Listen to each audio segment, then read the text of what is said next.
Food and shelter are something we take for granted, a basic need for all individuals. And yet, there are people out there struggling to live without that. About 7,000 youth in Scotland are experiencing these conditions. They are homeless. In Scotland, youth homelessness has been decreasing substantially over the years. However, the numbers are still high. The dynamics of youth homelessness are complex and is seldom due to a single isolated event. Compared to the adult homeless population, the major reason for youth homelessness is being asked to leave. Parental conflicts is also a major factor. The broader context of family dysfunction can lead to circumstances that further reinforces situations of homelessness. For example, mental health challenges and substance use. It is noted that the Scottish Government does not consider mental health a cause of homelessness. Despite that, the data reflected that about half of the homeless youth population reported a support need for mental health, thus highlighting the urgent need for mental health support and education to be put in place. We would like to see changes in the way mental health issues are tackled.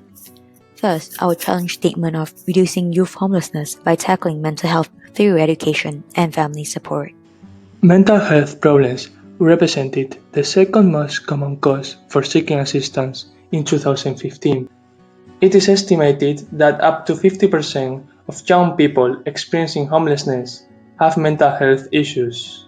Most of mental health problems can be traced back to initial symptoms between the ages of 11 and 15, being also demonstrated a negative correlation between these issues and qualification earnings, employment, and relationships. However, the main problem resides in the incorrect detection of these early symptoms. This usually happens as a result of the relatively inaccessible mental health services and inefficacy of the preventative support. Of the 6,995 young people who made homelessness applications in Scotland in 2018 to 2019, 11% were fleeing violent or abusive family breakdowns, and another 11% left homes due to a non-violent family breakdown, meaning some form of family breakdown was a contributing factor in 22% of youth homelessness applications last year. It is vital, therefore, to address the issue of family breakdowns in any attempt to reduce youth homelessness. Furthermore, it has been found that strategies that take a whole family approach not only help to rebuild family relationships, but can also lead to improved mental health. A Centrepoint study emphasised the benefits of prevention over cure. It was found and stipulated that failing to prevent homelessness until young people are over 18 costs the state an estimated 37% extra every year compared to preventing it when they are 16 or 17. This undeniably highlights the fact that not only is prevention far superior to cure, but that the sooner that preventative measures are implemented, the better. With our solution, young people are assisted, protected, and guided before they reach a crisis point. We do not believe that it is coincidental that the demographic that makes up the majority of applications for homelessness is women aged under 24. We believe that this suggests that once young people leave education and their youth, as is categorised by census taking as aged 16 to 24, they are immediately thrust into homelessness. Therefore, it makes the most sense to address this issue as early as possible, within one's formative years, to avoid this outcome. Although there has been a decline in youth homelessness in Scotland since 2010, we need motivation to keep up this momentum. We believe that this momentum can only come from collective and communal early educational prevention. As a result of our findings, we have two suggestions for next steps that we feel, if taken, would help to reduce youth homelessness in Scotland. The first is the introduction of compulsory mental health first aid training for every teacher. We consider this a matter of urgency and would want to fast-track current plans to introduce mental health first aid training and extend these plans to include every teacher. Our second suggestion is the creation of a class focusing on mental health, family relationships and self-care, which is fully incorporated into the curriculum. This would provide the opportunity to explore, discuss and seek further support where it is required.